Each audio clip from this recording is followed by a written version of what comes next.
The Trump administration is reversing its predecessor's legacy of undermining women and Title IX.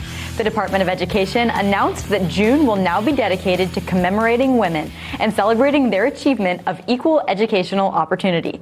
Today, Education Secretary Linda McMahon saying, the Department of Education is celebrating June as Title IX month, honoring 53 years of protecting women's rights. Title IX defends against sex-based discrimination, fairness, safety, and opportunity should be based on biological sex, not gender identity. So this is a great, really interesting thing here that we heard about yesterday, kicking off June as Title IX month instead of Pride Month. I haven't even heard mention from the Trump administration of Pride Month yet, but it seems like what they're doing, they're going to do in June for Title IX month is up in the air. We don't know what they're going to do yet, but two things we do know are they're launching investigations into the University of Wyoming for letting a male in a women's sorority and into a Colorado county letting a boy in a girl's cabin on a trip. What do you think? I think this announcement is something to be proud of. And so if Title IX month is June month, that's take great pride in it. The fact of the matter is the Democrats hate this kind of thing. They want women's sports to be degraded the way that it has been. And most normative Americans recognize that it is a horrific idea that a 14-year-old girl in high school will see a naked, fully intact man for the first time in the locker room. Which is what happened in Arlington, like 10 miles away from here. Against her consent.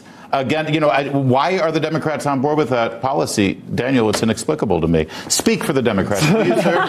Well, last I checked, my paycheck was not paid by the DNC. And no, I think that if you're talking about what happens in those locker rooms, it's such a small percent. I know I've said this before, but it's such a small percentage where people are exposed to this. And so if they think they think that they're going to experience a trans person in their locker room, don't go to the locker room. I disagree that. Oh wow! So everyone else should. So everyone else should. Can I just say, first of all, I dispute whether it's such a small percentage. But so what if it is? I'll stipulate it for a second.